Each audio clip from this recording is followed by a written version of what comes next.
napagdesisyonan ko po na wag na kaming tumuloy ng Canada dahil maaalala ko lang ang mga ginawa sa akin ng aking may bahay.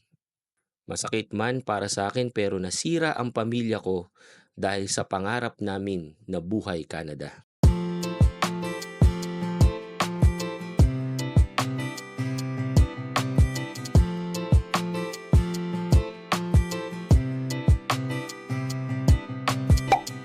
Hello guys, Nardino TV here and we are back with another video, and today guys, it's February 15, no?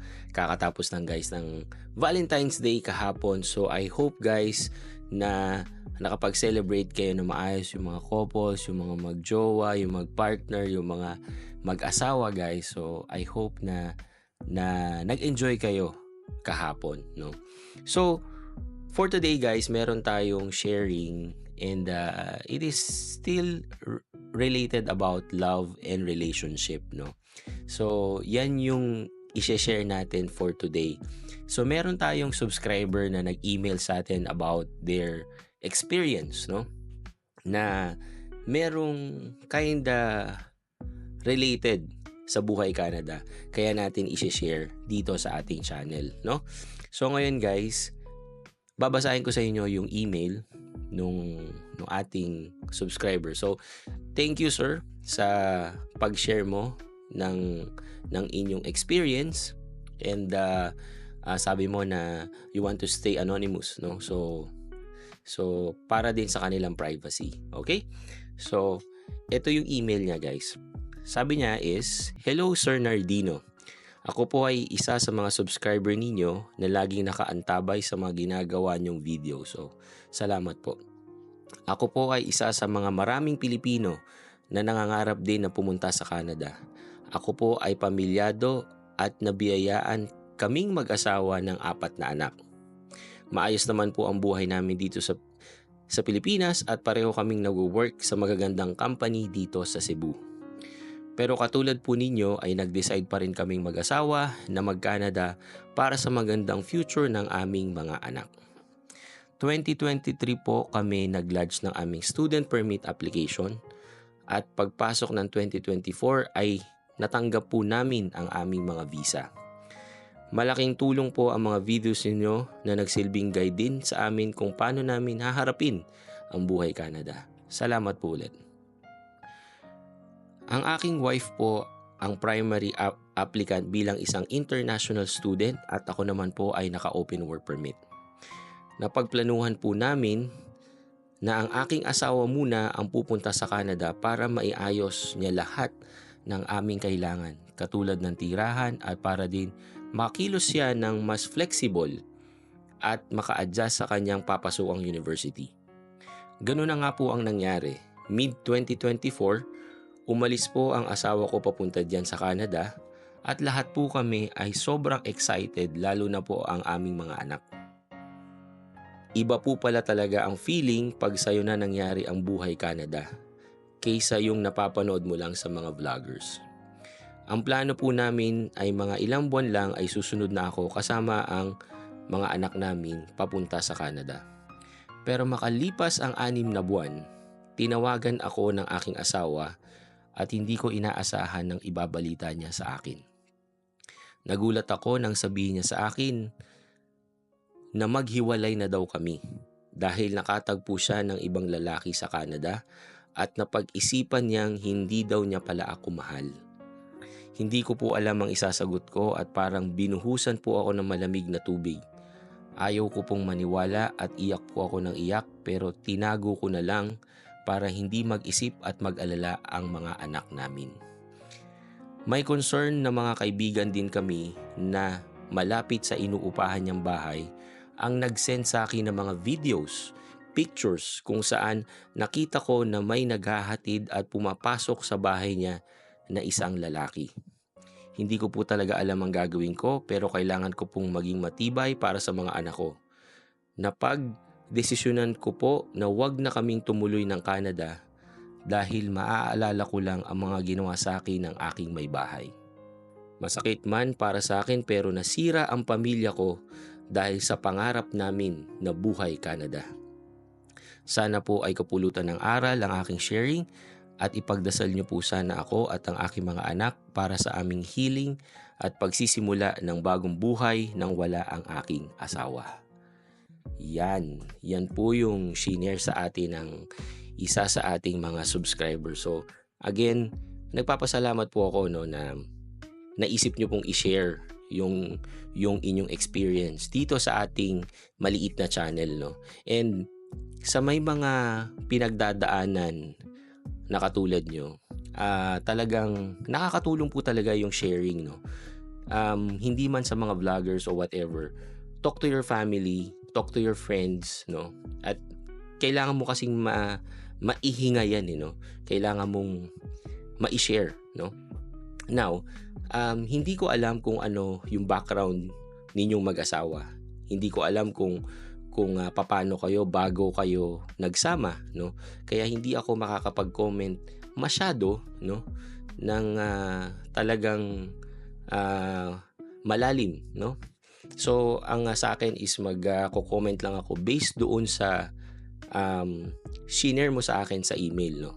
So number 1, ako ay nanghihinayang, no.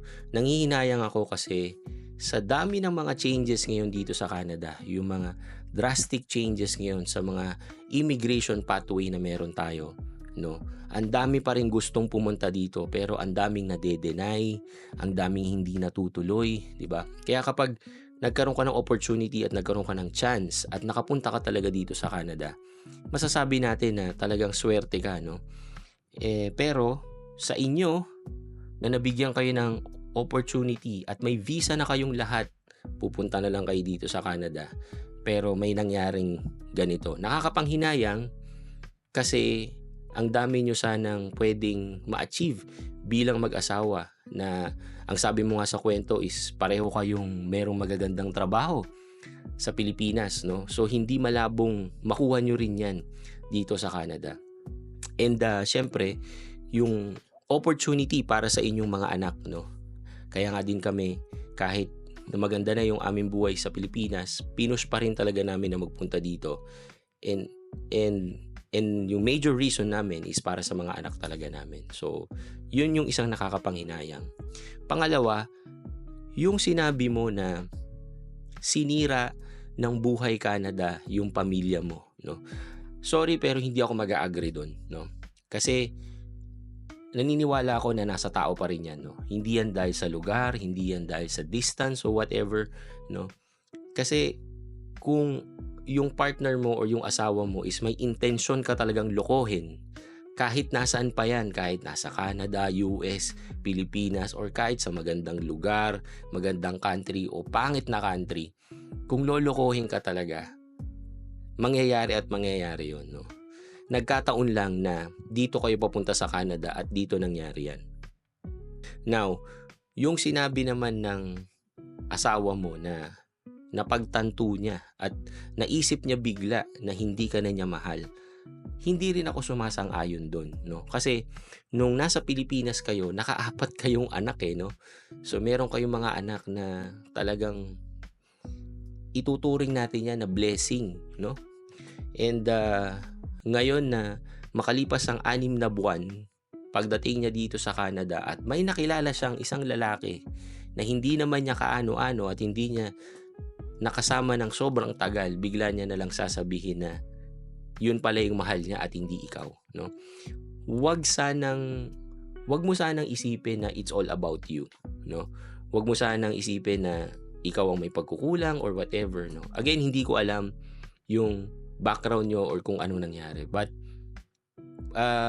napakahirap bitawan ng isang pamilya, especially may mga anak kayo, para sa isang lalaki na kakikilala mo lang, 'di ba? So, it also speaks about yung values, yung personality ng iyong asawa. Again, I don't wanna judge, no? But, I think nageget mo naman kung ano yung ibig kong sabihin. Okay? Pangatlo, no? Hindi ko alam kung ano yung iniisip mo ngayon. Kung meron kang balak na i-pursue in terms of legal matters, hindi ako expert diyan, no? So kung kailangan mo ng legal advice, pwede kang lumapit sa mga lawyers, no? Kasi nasabi mo na may mga kaibigan kayo na nag-send sa'yo ng mga pictures and videos na makikita doon na talagang merong lalaki yung iyong asawa. Pwede mo yung magamit as an evidence, no, kung talagang magsasampa ka ng kaso. Kasi una, hindi ko alam kung ano yung edad ng mga anak mo, no? Kasi as far as I know, pag nagkahiwalay ang parents, meron kasing certain age para sa mga anak kung kanino kailangang kasama yung mga anak, no? But again, hindi ako expert, pero kasi kung merong ganyang kaso at may evidence ka sa asawa mo, baka sa'yo talaga dapat mapunta yung mga anak mo, 'di ba? Kasi kung merong ganyang pag-iisip yung iyong asawa na basta na lang nag-decide na makipag relasyon sa iba habang kayo ay mag-asawa, I think that is a legal grounds para talagang sa'yo ibigay yung mga anak nyo. Okay? But again, it's all up to you. I am not saying na kailangan mong magsampa ng kaso or whatever, right? And then, lastly, nakita ko na you are a good person, no? Kasi sabi mo nga na gusto mong umiyak, no? Probably gusto mo ring magalit, no? Pero kasi kinontrol mo yung iyong sarili at hindi yun madali. And it's all because of your kids, no? Na ayaw mo makitang meron kang dinadala at meron kang issue, no? Naiintindihan ko yun kasi ako rin bilang tatay, bilang father din ng mga anak ko, gusto ko rin na makita nila ako as a strong person para kung kakailanganin nila ako, alam nila na pwede silang pumunta sa akin, no? But hindi kabawasan ang pag-iyak, no? Hindi kabawasan ang pagiging malungkot. Kailangan mo 'yan, no? Kailangan mong ma-feel at mag-undergo doon sa process bago ka talaga makabawi, no? Kailangan mong tanggapin kung ano 'yung nangyari, no? And then keep pushing forward, right? Sa ngayon, the only suggestion that I can say is humugot ka ng lakas sa mga anak mo. Humugot ka ng lakas sa mga family members mo na talagang mapapagkakatiwalaan mo at talagang alam mo na may pagmamahal sa'yo. Okay? And sasama kita sa aking prayers na sana masolusyonan mo yung issue na meron kayo, no? So, yon ang ating kwento for today. Nakakalungkot, no? Na ang sabi nga nila, hindi daw lahat ng love story is happy ending, no? Wala daw forever, right?